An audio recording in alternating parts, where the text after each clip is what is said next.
Hello students, how are you? ਅੱਜ ਅਸੀਂ ਕਰਨ ਜਾ ਰਹੇ ਹਾਂ ਬਹੁਤ interesting chapter 7 getting to know plants. ਕਿ ਆਓ ਪੌਦਿਆਂ ਨੂੰ ਜਾਣੀਏ। ਜਿਸ ਤਰ੍ਹਾਂ ਹਰੇਕ ਲੈਸਨ ਵਿੱਚ ਅਸੀਂ ਕੁਛ ਨਾ ਕੁਛ ਨਵਾਂ ਸਿੱਖਿਆ ਸੀ, ਆਓ ਦੇਖਦੇ ਹਾਂ ਕਿ ਚੈਪਟਰ 7 ਵਿੱਚ ਅਸੀਂ ਪੌਦਿਆਂ ਬਾਰੇ ਇਹੋ ਜਿਹਾ ਕੀ ਨਵਾਂ ਸਿੱਖਦੇ ਹਾਂ ਜਿਹੜਾ ਸਾਨੂੰ ਪਹਿਲਾਂ ਨਹੀਂ ਪਤਾ ਸੀ। Let's start. All of you might have seen variety of plants in school, garden or nearby parks.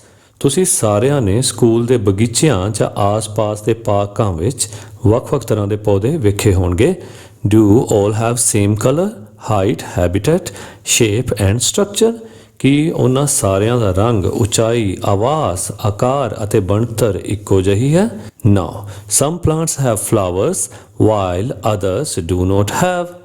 ਨਹੀਂ, ਕੁਝ ਦੇ ਫੁੱਲ ਲੱਗੇ ਹੁੰਦੇ ਹਨ ਜਦੋਂ ਕਿ ਬਾਕੀਆਂ ਤੇ ਨਹੀਂ। There is a wide range of plants from tiny grass to big banyan tree. ਇੱਕ ਨਿੱਕੇ ਜਿਹੇ ਘਾਹ ਦੇ ਤਿਣਕੇ ਤੋਂ ਲੈ ਕੇ ਬੋਹੜ ਦੇ ਵੱਡੇ ਦਰਖਤ ਤੱਕ ਪੌਦਿਆਂ ਦੀਆਂ ਕਈ ਕਿਸਮਾਂ ਹਨ। However, in spite of this huge variety, all plants have some common parts for performing specific functions. ਹਾਲਾਂਕਿ ਇੰਨੀਆਂ ਭਿੰਨਤਾਵਾਂ ਦੇ ਹੁੰਦੇ ਹੋਏ ਵੀ ਸਾਰੇ ਪੌਦਿਆਂ ਵਿੱਚ ਕੁਝ ਭਾਗ ਇੱਕੋ ਜਿਹੇ ਹੁੰਦੇ ਹਨ ਜੋ ਕਿ ਕੁਝ ਖਾਸ ਕੰਮ ਕਰਦੇ ਹਨ। The structure of a plant is divided into two parts. ਪੌਦੇ ਦੀ ਬਣਤਰ ਨੂੰ ਦੋ ਭਾਗਾਂ ਵਿੱਚ ਵੰਡਿਆ ਗਿਆ ਹੈ, root system and shoot system. ਜੜ ਪ੍ਰਣਾਲੀ ਅਤੇ ਤਣਾ ਪ੍ਰਣਾਲੀ। The root system is below ground. ਜੜ ਪ੍ਰਣਾਲੀ ਜ਼ਮੀਨ ਦੇ ਹੇਠਾਂ ਹੁੰਦੀ ਹੈ। This system includes roots. ਇਸ ਪ੍ਰਣਾਲੀ ਵਿੱਚ ਜੜ੍ਹਾਂ ਸ਼ਾਮਲ ਹਨ। Roots hold the plant in soil so that it does not fall over. ਜੜ੍ਹਾਂ ਪਾਣੀ ਵਿੱਚ ਪੌਦੇ ਦੀ ਪਕੜ ਬਣਾਉਂਦੀਆਂ ਹਨ ਤਾਂ ਜੋ ਇਹ ਮਿੱਟੀ ਵਿੱਚ ਸਥਾਪਿਤ ਹੋ ਸਕੇ। The shoot system is above the ground and has stem, leaves, flowers and buds. ਤਣਾ ਪ੍ਰਣਾਲੀ ਜ਼ਮੀਨ ਦੇ ਉੱਪਰ ਹੁੰਦੀ ਹੈ। ਇਸ ਵਿੱਚ ਤਣਾ, ਪੱਤੇ, ਫੁੱਲ ਆਦਿ ਸ਼ਾਮਿਲ ਹਨ। The shoot system conducts substances up and down the plant. ਤਣਾ ਪ੍ਰਣਾਲੀ ਪੌਦੇ ਵਿੱਚ ਹੇਠਾਂ ਤੋਂ ਉੱਪਰ ਅਤੇ ਉੱਪਰ ਤੋਂ ਹੇਠਾਂ ਵੱਲ ਪਦਾਰਥਾਂ ਦਾ ਆਦਾਨ ਪ੍ਰਦਾਨ ਕਰਦੀ ਹੈ। The root system absorbs nutrients from soil. Both root and shoot system can be stored food. ਜੜ ਪ੍ਰਣਾਲੀ ਮਿੱਟੀ ਵਿੱਚ ਜ਼ਰੂਰੀ ਪੌਸ਼ਟਿਕ ਤੱਤਾਂ ਨੂੰ ਸੋਖਦੀ ਹੈ। ਜੜ ਅਤੇ ਤਣਾ ਪ੍ਰਣਾਲੀਆਂ ਦੋਵੇਂ ਹੀ ਭੋਜਨ ਜਮ੍ਹਾਂ ਕਰਦੀਆਂ ਹਨ। We can classify plants on the basis of the color, shape or size of their parts. ਅਸੀਂ ਪੌਦਿਆਂ ਨੂੰ ਉਹਨਾਂ ਦੇ ਭਾਗਾਂ ਦੇ ਰੰਗ, ਬਣਤਰ ਜਾਂ ਆਕਾਰ ਦੇ ਆਧਾਰ ਤੇ ਸ਼੍ਰੇਣੀਬੱਧ ਕਰ ਸਕਦੇ ਹਾਂ। You are familiar with the parts of a flower. ਪਿਛਲੀਆਂ ਕਲਾਸਾਂ ਵਿੱਚ ਤੁਸੀਂ ਫੁੱਲ ਦੇ ਭਾਗਾਂ ਬਾਰੇ ਪੜ੍ਹਿਆ ਹੋਵੇਗਾ। Can you label the parts of a plant? ਕੀ ਤੁਸੀਂ ਕਿਸੇ ਪੌਦੇ ਦੇ ਭਾਗਾਂ ਨੂੰ ਲੇਬਲ ਕਰ ਸਕਦੇ ਹੋ? Let us study the features of plants so that we can classify them easily. ਆਪਾਂ ਪੌਦਿਆਂ ਦੀਆਂ ਵਿਸ਼ੇਸ਼ਤਾਵਾਂ ਦਾ ਅਧਿਐਨ ਕਰੀਏ ਤਾਂ ਜੋ ਅਸੀਂ ਉਹਨਾਂ ਨੂੰ ਆਸਾਨੀ ਨਾਲ ਸ਼੍ਰੇਣੀਬੱਧ ਕਰ ਸਕੀਏ। Different types of plants. There are many ways of classifying flowering plants. ਪੌਦਿਆਂ ਦੀਆਂ ਵੱਖ-ਵੱਖ ਕਿਸਮਾਂ। ਫੁੱਲਾਂ ਵਾਲੇ ਪੌਦਿਆਂ ਨੂੰ ਸ਼੍ਰੇਣੀਬੱਧ ਕਰਨ ਦੇ ਬਹੁਤ ਸਾਰੇ ਤਰੀਕੇ ਹਨ। Plants can be classified on the basis of their height and kind of stem. ਪੌਦਿਆਂ ਨੂੰ ਉਹਨਾਂ ਦੀ ਉਚਾਈ ਅਤੇ ਤਣੇ ਦੀ ਕਿਸਮ ਦੇ ਆਧਾਰ ਤੇ ਵੀ ਸ਼੍ਰੇਣੀਬੱਧ ਕੀਤਾ ਜਾ ਸਕਦਾ ਹੈ। Based on these characteristics, plants are of following three types. ਇਹਨਾਂ ਕਿਸਮਾਂ ਦੇ ਆਧਾਰ ਤੇ ਪੌਦੇ ਤਿੰਨ ਤਰ੍ਹਾਂ ਦੇ ਹੁੰਦੇ ਹਨ। Herbs means ਬੂਟੀ, shrubs ਝਾੜੀ, trees ਰੁੱਖ। Herbs are small plants less than 1 meter in height with soft green stems which may not have many branches. ਬੂਟੀਆਂ ਛੋਟੇ ਆਕਾਰ ਵਾਲੇ ਪੌਦੇ ਹਨ 1 ਮੀਟਰ ਤੋਂ ਘੱਟ ਉਚਾਈ ਵਾਲੇ ਜਿਨ੍ਹਾਂ ਦਾ ਤਣਾ ਨਰਮ ਅਤੇ ਹਰਾ ਹੁੰਦਾ ਹੈ। ਇਹਨਾਂ ਦੀਆਂ ਜ਼ਿਆਦਾ ਸ਼ਾਖਾਵਾਂ ਨਹੀਂ ਹੁੰਦੀਆਂ। Examples: wheat, rice, maize, grass, ਤੁਲਸੀ। ਉਦਾਹਰਣ: ਕਣਕ, ਚੌਲ, ਮੱਕੀ, ਘਾਹ ਅਤੇ ਤੁਲਸੀ। Some herbs have weak stem that cannot stand upright and spread on ground. ਕੁਝ ਬੂਟੀਆਂ ਦੇ ਤਣੇ ਕਮਜ਼ੋਰ ਹੁੰਦੇ ਹਨ ਜੋ ਆਪਣੇ ਆਪ ਸਿੱਧੇ ਖੜੇ ਨਹੀਂ ਹੋ ਸਕਦੇ ਅਤੇ ਜ਼ਮੀਨ ਤੇ ਫੈਲ ਜਾਂਦੇ ਹਨ। Such plants are called creepers. ਅਜਿਹੇ ਪੌਦਿਆਂ ਨੂੰ ਵਿਸਰਣ ਜਾਂ ਕਰੀਪਰ ਵੇਲ ਕਿਹਾ ਜਾਂਦਾ ਹੈ। Examples: pumpkin and watermelon. ਉਦਾਹਰਣ: ਕੱਦੂ ਅਤੇ ਤਰਬੂਜ਼। Some plants with weak stem that cannot stand erect and take support on nearby objects to climb on them are called climbers। ਕਮਜ਼ੋਰ ਤਣੇ ਵਾਲੇ ਪੌਦੇ ਜੋ ਕਿ ਸਿੱਧੇ ਖੜੇ ਨਹੀਂ ਹੋ ਸਕਦੇ ਅਤੇ ਵਧਣ ਲਈ ਆਸ-ਪਾਸ ਦੀਆਂ ਵਸਤੂਆਂ ਦਾ ਸਹਾਰਾ ਲੈਂਦੇ ਹਨ, ਉਹਨਾਂ ਨੂੰ ਆਰੋਹੀ ਜਾਂ ਕਲਾਈਂਬਰ ਵੇਲ ਕਿਹਾ ਜਾਂਦਾ ਹੈ। Examples money plant and ਗ੍ਰੇਪਵਾਈਨ।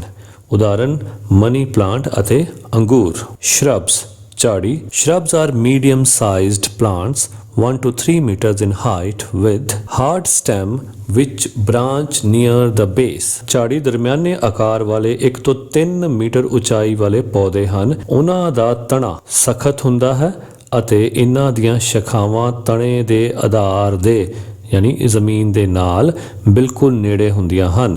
Examples rose and lemon। ਉਦਾਹਰਨ ਗੁਲਾਬ ਅਤੇ ਨਿੰਬੂ। Next, trees।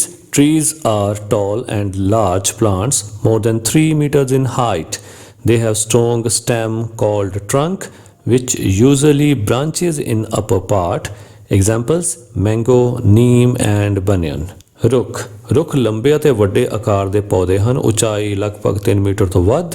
ਉਹਨਾਂ ਦਾ ਤਣਾ ਮੀਨਸ ਟਰੰਕ ਮਜ਼ਬੂਤ ਹੁੰਦਾ ਹੈ। ਇਹਨਾਂ ਦੀਆਂ ਸ਼ਾਖਾਵਾਂ ਤਣੇ ਦੇ ਆਧਾਰ ਤੋਂ ਉੱਪਰ ਜ਼ਮੀਨ ਤੋਂ ਕੁਝ ਉਚਾਈ ਤੇ ਨਿਕਲਦੀਆਂ ਹਨ। ਉਦਾਹਰਨ ਦੇ ਤੌਰ ਤੇ ਅੰਬ, ਨਿੰਮ ਅਤੇ ਬੋੜ। ਡੂ ਯੂ ਨੋ ਕੀ ਤੁਸੀਂ ਜਾਣਦੇ ਹੋ? You will be surprised to know that banana plant is not a tree, it is a herb. ਤੁਹਾਨੂੰ ਇਹ ਜਾਣ ਕੇ ਹੈਰਾਨੀ ਹੋਏਗੀ ਕਿ ਕੇਲੇ ਦਾ ਪੌਦਾ ਇੱਕ ਰੁੱਖ ਨਹੀਂ, ਇਹ ਇੱਕ ਬੂਟੀ ਹੈ। Activity first, to know about types of plants. ਕਿਰਿਆ ਪਹਿਲੀ, ਪੌਦਿਆਂ ਦੀਆਂ ਕਿਸਮਾਂ ਨੂੰ ਜਾਣਨਾ।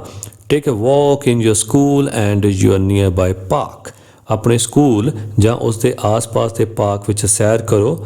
ਸਟੱਡੀ ਦ ਪਲਾਂਟਸ ਅਤੇ ਪੌਦਿਆਂ ਦਾ ਅਧਿਐਨ ਕਰੋ। Think and answer.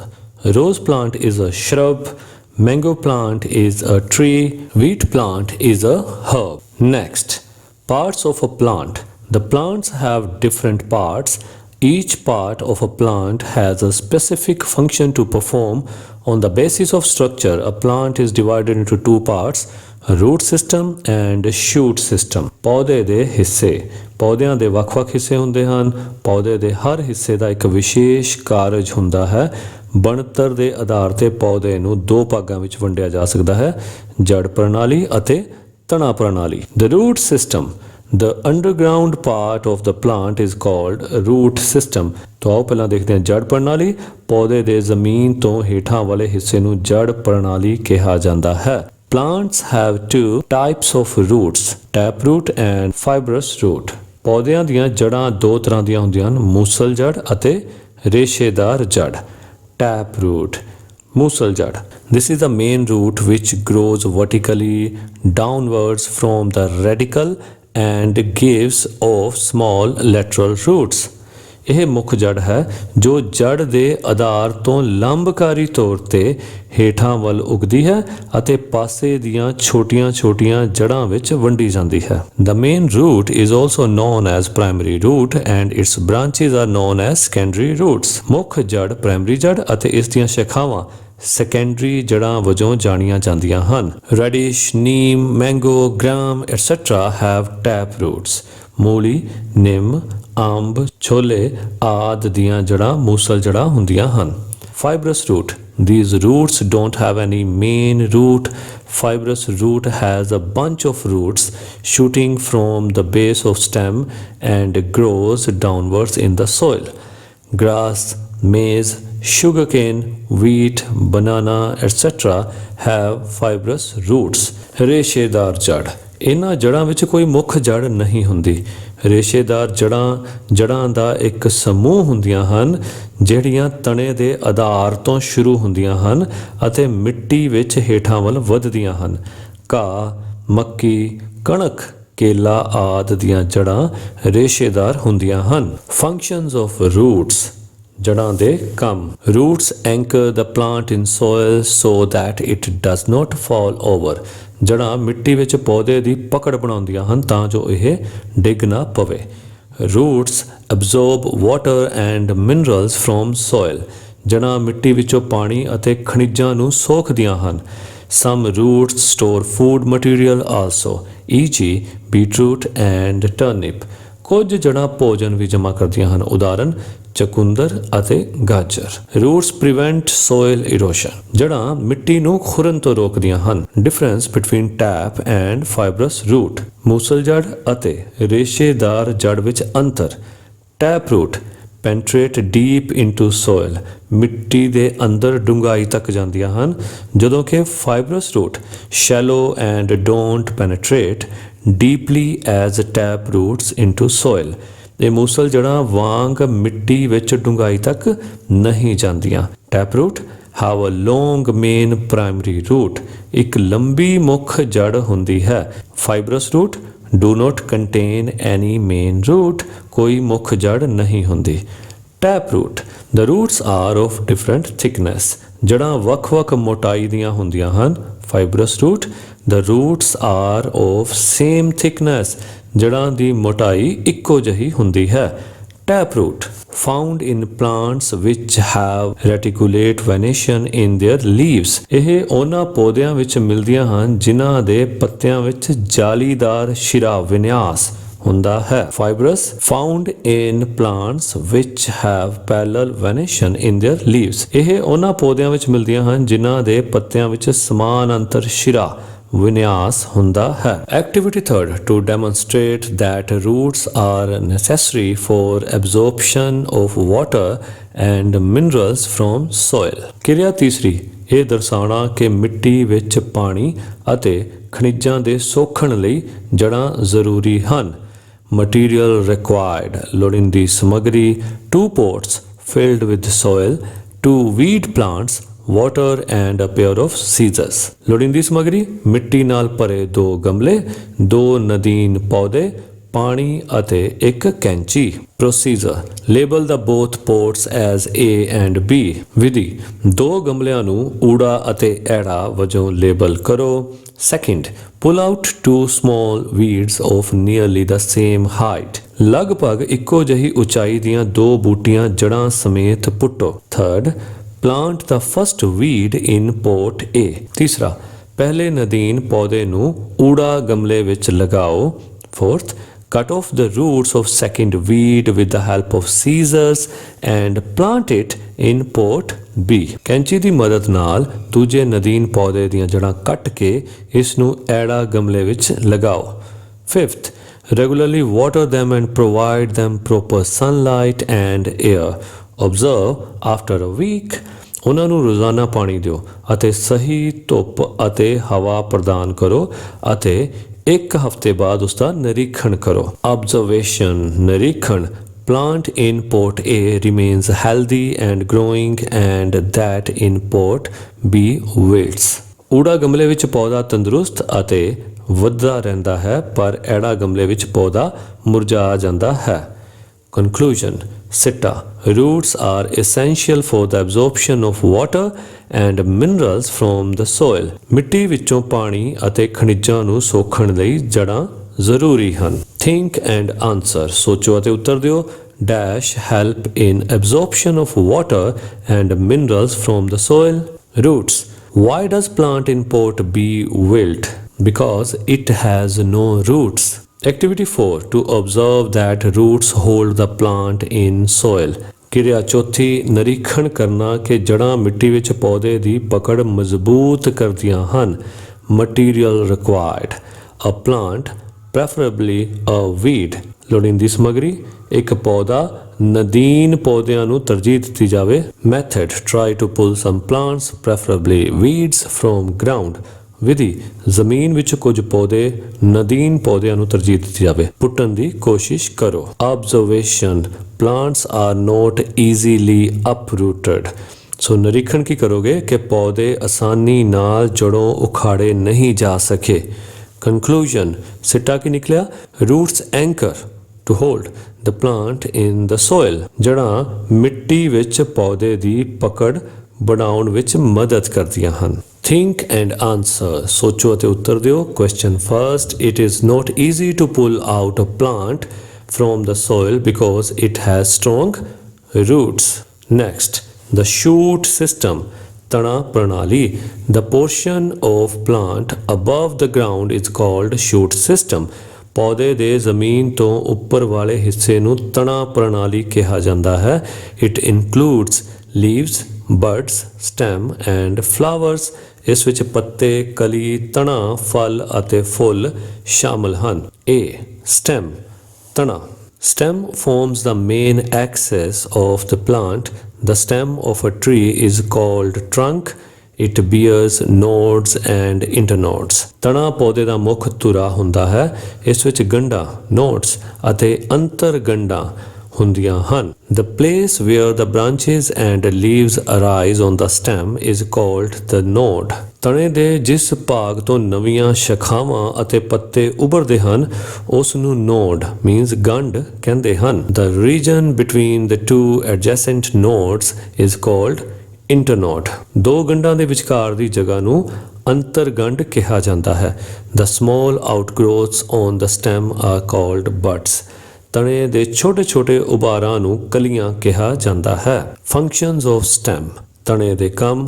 First, the stem keeps the plant upright. ਤਣਾ ਪੌਦੇ ਨੂੰ ਸਿੱਧਾ ਰੱਖਦਾ ਹੈ. The stem also conducts water and minerals from root to the upper parts of the plant. ਤਣਾ ਪਾਣੀ ਅਤੇ ਖਣਿਜਾਂ ਨੂੰ ਜੜ੍ਹਾਂ ਤੋਂ ਸੋਖ ਕੇ ਪੌਦੇ ਦੇ ਉੱਪਰਲੇ ਭਾਗਾਂ ਤੱਕ ਪਹੁੰਚਾਉਂਦਾ ਹੈ. Third, some stems also store food material, e.g. potato, ginger, turmeric, etc. ਕੁਝ ਤਣੇ ਭੋਜਨ ਸਮੱਗਰੀ ਨੂੰ ਵੀ ਜਮ੍ਹਾਂ ਕਰਦੇ ਹਨ ਜਿਵੇਂ ਆਲੂ, ਅਦਰਕ, ਹਲਦੀ ਆਦਿ. Activity 5. To show that stem always grow upwards. ਕਿਰਿਆ 5ਵੀਂ. ਤਣਾ ਹਮੇਸ਼ਾ ਉੱਪਰ ਵੱਲ ਵੱਧਦਾ ਹੈ. Material required, a potted plant. ਲੋੜੀਂਦੀ ਸਮੱਗਰੀ, ਗਮਲੇ ਵਾਲਾ ਪੌਦਾ. Method. Take a potted plant. Now place this pot horizontally for a few days. ਇੱਕ ਗਮਲੇ ਵਾਲਾ ਪੌਦਾ ਲਓ. ਹੁਣ ਇਸ ਗਮਲੇ ਨੂੰ ਕੁਝ ਦਿਨਾਂ ਲਈ ਲੇਟਵੇਂ ਦਾ ਰੱਖੋ. Observation. You will notice that stem grows vertically upwards. ਨਿਰੀਖਣ. ਤੁਸੀਂ ਵੇਖੋਗੇ ਕਿ ਤਣਾ ਉੱਪਰ ਵੱਲ ਵਾਧਾ ਕਰਦਾ ਹੈ. Conclusion. Stem always grow upwards. ਸਿੱਟਾ. ਤਣਾ ਹਮੇਸ਼ਾ ਉੱਪਰ ਵੱਲ ਵੱਧਦਾ ਹੈ. Think and answer. Dash always grows upwards. Stem. Activity 6. To show that stem helps in the conduction of water. ਕਿਰਿਆ 6ਵੀਂ. ਇਹ ਦਰਸਾਉਣਾ ਕਿ ਤਣਾ ਪਾਣੀ ਦੇ ਸੰਚਾਲਨ ਵਿੱਚ ਸਹਾਇਤਾ ਕਰਦਾ ਹੈ. Material required. A stem with white flowers, white balsam or any other plant. Red food dye. ਲੋੜੀਂਦੀ ਸਮੱਗਰੀ, ਸਫੇਦ ਫੁੱਲ ਵਾਲਾ ਇੱਕ ਤਣਾ, ਸਫੇਦ ਬਾਲਸਮ ਜਾਂ ਕੋਈ ਹੋਰ ਪੌਦਾ, ਭੋਜਨ ਵਾਲਾ ਲਾਲ ਰੰਗ. Method. Fill the vase with water. ਵਿਧੀ. ਫੁੱਲਦਾਨ ਨੂੰ ਪਾਣੀ ਨਾਲ ਭਰੋ. Add few drops of red ink in vase. ਫੁੱਲਦਾਨ ਵਿੱਚ ਲਾਲ ਰੰਗ ਦੀਆਂ ਕੁਝ ਬੂੰਦਾਂ ਪਾਓ. Third. Dip stem in vase and leave for some time. ਫੁੱਲ ਵਾਲੀ ਟਾਹਣੀ ਨੂੰ ਕੁਝ ਚਿਰ ਲਈ ਫੁੱਲਦਾਨ ਵਿਚਲੇ ਪਾਣੀ ਅੰਦਰ ਰੱਖੋ. Observe the color of flower after some time. ਕੁਝ ਸਮੇਂ ਬਾਅਦ ਫੁੱਲ ਦਾ ਰੰਗ ਨੋਟ ਕਰੋ. Observation. The white flowers show specks of red color. ਨਿਰੀਖਣ. ਸਫੇਦ ਫੁੱਲ ਵਿੱਚ ਲਾਲ ਰੰਗ ਦੇ ਧੱਬੇ ਵਿਖਾਈ ਦਿੰਦੇ ਹਨ. Conclusion. Stem conducts water. ਸਿੱਟਾ. ਤਣਾ ਪਾਣੀ ਦਾ ਸੰਚਾਲਨ ਕਰਦਾ ਹੈ. Think and answer. ਸੋਚੋ ਅਤੇ ਉੱਤਰ ਦਿਓ. Why white flower of balsam plant shows specks of red color? Because stem conducts water. Next, leaf. The leaf is a flat, thin and green structure which arises from the node of the stem. The green color of leaves is due to the presence of chlorophyll. ਪੱਤਾ. ਪੱਤਾ ਪੌਦੇ ਦਾ ਇੱਕ ਪਤਲਾ, ਚਪਟਾ ਅਤੇ ਹਰੇ ਰੰਗ ਦਾ ਭਾਗ ਹੈ ਜੋ ਤਣੇ ਦੀ ਗੰਢ ਤੋਂ ਉੱਭਰਦਾ ਹੈ. ਪੱਤਿਆਂ ਦਾ ਹਰਾ ਰੰਗ ਕਲੋਰੋਫਿਲ ਦੀ ਮੌਜੂਦਗੀ ਕਾਰਨ ਹੁੰਦਾ ਹੈ. Chlorophyll is a green colored pigment which help in photosynthesis. Chlorophyll ਹਰੇ ਰੰਗ ਦਾ ਵਰਣਕ ਪਿਗਮੈਂਟ ਹੈ ਜੋ ਪ੍ਰਕਾਸ਼ ਸੰਸਲੇਸ਼ਣ ਦੀ ਪ੍ਰਕਿਰਿਆ ਵਿੱਚ ਮਦਦ ਕਰਦਾ ਹੈ. The leaves of different plants differ in shape, size and color. ਵੱਖ-ਵੱਖ ਪੌਦਿਆਂ ਦੇ ਪੱਤੇ ਸ਼ਕਲ, ਆਕਾਰ ਅਤੇ ਰੰਗ ਵਿੱਚ ਵੱਖਰੇ ਹੁੰਦੇ ਹਨ. Parts of a leaf. ਪੱਤੇ ਦੇ ਭਾਗ. The leaf is attached to the stem by means of a short stalk called petiole. ਪੱਤੇ ਦਾ ਉਹ ਭਾਗ ਜਿਸ ਰਾਹੀਂ ਉਹ ਤਣੇ ਨਾਲ ਜੁੜਿਆ ਹੁੰਦਾ ਹੈ ਪੱਤੇ ਦੀ ਡੰਡੀ ਅਖਵਾਉਂਦਾ ਹੈ। The flat, green, expanded portion of the leaf is called leaf blade or lamina. ਪੱਤੇ ਦੇ ਚਪਟੇ ਹਰੇ ਫੈਲੇ ਹੋਏ ਹਿੱਸੇ ਨੂੰ ਪੱਤਾ ਬਲੇਡ ਜਾਂ ਫਲਕ ਲੈਮਿਨਾ ਕਿਹਾ ਜਾਂਦਾ ਹੈ। The end of a lamina joining the petiole is called leaf base. ਲੈਮਿਨਾ ਦਾ ਇੱਕ ਸਿਰਾ ਜੋ ਕਿ ਪੱਤੇ ਦੀ ਡੰਡੀ ਨਾਲ ਜੁੜਿਆ ਹੁੰਦਾ ਹੈ ਉਸ ਨੂੰ ਲੀਫ ਬੇਸ ਕਿਹਾ ਜਾਂਦਾ ਹੈ। Next, venation. Shira vinyas. You must have seen the lines on the leaf. These are called veins. ਤੁਸੀਂ ਪੱਤੇ ਉੱਪਰ ਲਾਈਨਾਂ ਰੇਖਾਵਾਂ ਜ਼ਰੂਰ ਵੇਖੀਆਂ ਹੋਣਗੀਆਂ, ਇਹਨਾਂ ਨੂੰ ਸ਼ਿਰਾਵਾਂ ਕਿਹਾ ਜਾਂਦਾ ਹੈ। Do you see a thick vein in the middle of the leaf? ਕੀ ਤੁਸੀਂ ਪੱਤੇ ਦੇ ਵਿਚਕਾਰ ਇੱਕ ਮੋਟੀ ਰੇਖਾ ਦੇਖੀ ਹੈ? This vein is called the midrib. ਇਸ ਨੂੰ ਮੱਧ ਸ਼ਿਰਾ ਕਿਹਾ ਜਾਂਦਾ ਹੈ। The arrangement of veins in a leaf is called venation. ਪੱਤੇ ਵਿੱਚ ਇਹਨਾਂ ਸ਼ਿਰਾਵਾਂ ਨਾਲ ਬਣੀ ਬਣਤਰ ਜਾਂ ਢਾਂਚੇ ਨੂੰ ਸ਼ਿਰਾ ਵਿਨਿਆਸ ਕਹਿੰਦੇ ਹਨ। Venation is of two types. ਸ਼ਿਰਾ ਵਿਨਿਆਸ ਦੋ ਕਿਸਮਾਂ ਦਾ ਹੁੰਦਾ ਹੈ। When veins from a network like structure such leaf venation is called reticulate venation, e.g. leaves of banyan, mango, rose plant. ਜਦੋਂ ਸ਼ਿਰਾਵਾਂ ਇੱਕ ਜਾਲ ਵਰਗੀ ਬਣਤਰ ਬਣਾਉਂਦੀਆਂ ਹਨ ਤਾਂ ਇਸ ਨੂੰ ਜਾਲੀਦਾਰ ਸ਼ਿਰਾ ਵਿਨਿਆਸ ਕਹਿੰਦੇ ਹਨ, ਜਿਵੇਂ ਬੋੜ, ਅੰਬ ਅਤੇ ਗੁਲਾਬ ਦੇ ਪੱਤੇ। There are many small pores on the surface of a leaf called stomata. ਪੱਤੇ ਦੀ ਸਤ੍ਹਾ ਤੇ ਬਹੁਤ ਛੋਟੇ-ਛੋਟੇ ਛੇਦ ਹੁੰਦੇ ਹਨ, ਇਹਨਾਂ ਨੂੰ ਸਟੋਮੈਟਾ ਕਿਹਾ ਜਾਂਦਾ ਹੈ। It helps in exchange of gases. ਇਹ ਗੈਸਾਂ ਦੇ ਆਦਾਨ ਪ੍ਰਦਾਨ ਵਿੱਚ ਸਹਾਇਤਾ ਕਰਦੇ ਹਨ। Loss of water vapor from plants through stomata is called transpiration. ਪੌਦੇ ਸਟੋਮੈਟਾ ਰਾਹੀਂ ਵਾਧੂ ਪਾਣੀ ਦੀ ਨਿਕਾਸੀ ਕਰਦੇ ਹਨ, ਜਿਸ ਨੂੰ ਵਾਸ਼ਪ ਉਤਸਰਜਨ ਕਿਹਾ ਜਾਂਦਾ ਹੈ। A major portion of transpiration happens through stomata. ਵਾਸ਼ਪ ਉਤਸਰਜਨ ਮੁੱਖ ਰੂਪ ਵਿੱਚ ਸਟੋਮੈਟਾ ਦੁਆਰਾ ਹੁੰਦਾ ਹੈ। Functions of leaves. ਪੱਤਿਆਂ ਦੇ ਕੰਮ। Leaf prepares food from carbon dioxide and water in the presence of chlorophyll and sunlight. This process is called photosynthesis. ਪੱਤੇ ਕਲੋਰੋਫਿਲ ਅਤੇ ਸੂਰਜ ਦੀ ਰੋਸ਼ਨੀ ਦੀ ਮੌਜੂਦਗੀ ਵਿੱਚ ਕਾਰਬਨ ਡਾਈਆਕਸਾਈਡ ਅਤੇ ਪਾਣੀ ਤੋਂ ਭੋਜਨ ਤਿਆਰ ਕਰਦੇ ਹਨ। ਇਸ ਪ੍ਰਕਿਰਿਆ ਨੂੰ ਪ੍ਰਕਾਸ਼ ਸੰਸਲੇਸ਼ਣ ਕਿਹਾ ਜਾਂਦਾ ਹੈ। Leaves have numerous stomata which help in exchange of gases. ਪੱਤਿਆਂ ਵਿੱਚ ਅਨੇਕ ਸਟੋਮੈਟਾ ਹੁੰਦੇ ਹਨ ਜੋ ਗੈਸਾਂ ਦੇ ਆਦਾਨ ਪ੍ਰਦਾਨ ਵਿੱਚ ਸਹਾਇਤਾ ਕਰਦੇ ਹਨ। The plants give out extra amount of water through stomata. This process is called transpiration. ਪੌਦੇ ਸਟੋਮੈਟਾ ਦੁਆਰਾ ਵਾਧੂ ਪਾਣੀ ਨੂੰ ਬਾਹਰ ਕੱਢ ਦਿੰਦੇ ਹਨ। ਇਸ ਪ੍ਰਕਿਰਿਆ ਨੂੰ ਵਾਸ਼ਪ ਉਤਸਰਜਨ ਕਿਹਾ ਜਾਂਦਾ ਹੈ। Some leaves are modified to perform other functions: protection, thorns in opuntia, reproduction, bryophyllum. ਕੁਝ ਪੌਦਿਆਂ ਦੇ ਪੱਤੇ ਹੋਰ ਕਾਰਜ ਕਰਨ ਲਈ ਵੀ ਸਮਰੱਥ ਹਨ, ਜਿਵੇਂ ਰੱਖਿਆ, ਜਿਹਨੂੰ ਡੰਡਾ ਥੋਰ ਜਾਂ ਪ੍ਰਜਨਨ ਜਾਂ ਪੱਥਰ ਚੱਟ ਕਿਹਾ ਜਾਂਦਾ ਹੈ। Activity 7. To demonstrate transpiration in plants through leaves. ਕਿਰਿਆ 7ਵੀਂ, ਪੱਤਿਆਂ ਰਾਹੀਂ ਪੌਦਿਆਂ ਵਿੱਚ ਵਾਸ਼ਪ ਉਤਸਰਜਨ ਕਿਰਿਆ ਨੂੰ ਦਰਸਾਉਣਾ। Material required: a healthy potted plant, 1 polythene bag. ਲੋੜੀਂਦੀ ਸਮੱਗਰੀ: ਗਮਲੇ ਵਿੱਚ ਉਗਿਆ ਇੱਕ ਸਿਹਤਮੰਦ ਪੌਦਾ, ਇੱਕ ਪੋਲੀਥੀਨ।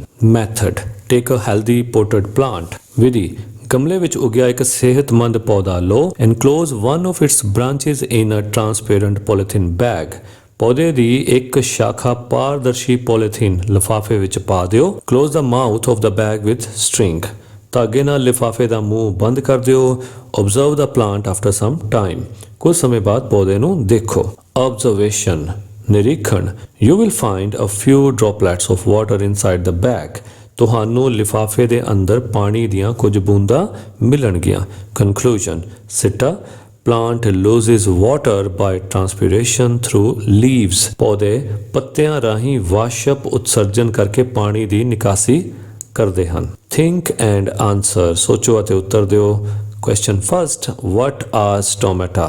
Stomata ਕੀ ਹਨ? ਸੋ ਇਹਦਾ ਜਵਾਬ ਹੈ there are many small pores on the surface of a leaf called stomata. Second, define transpiration. Transpiration ਨੂੰ define ਕਰੋ। ਸੋ ਇਹਦਾ ਜਵਾਬ ਹੈ loss of water vapor from plants through stomata is called transpiration. Next, flower, full. Flower is the most beautiful, attractive and colorful part of a flowering plant. ਫੁੱਲ ਕਿਸੇ ਪੌਦੇ ਦਾ ਸਭ ਤੋਂ ਸੁੰਦਰ, ਆਕਰਸ਼ਕ ਅਤੇ ਰੰਗੀਨ ਹਿੱਸਾ ਹੁੰਦਾ ਹੈ। It is a reproductive part of a plant. ਇਹ ਪੌਦੇ ਦਾ ਜਣਨ ਅੰਗ ਹੁੰਦਾ ਹੈ। We can identify plants by their flowers. ਅਸੀਂ ਪੌਦਿਆਂ ਨੂੰ ਉਹਨਾਂ ਦੇ ਫੁੱਲਾਂ ਤੋਂ ਪਛਾਣ ਸਕਦੇ ਹਾਂ।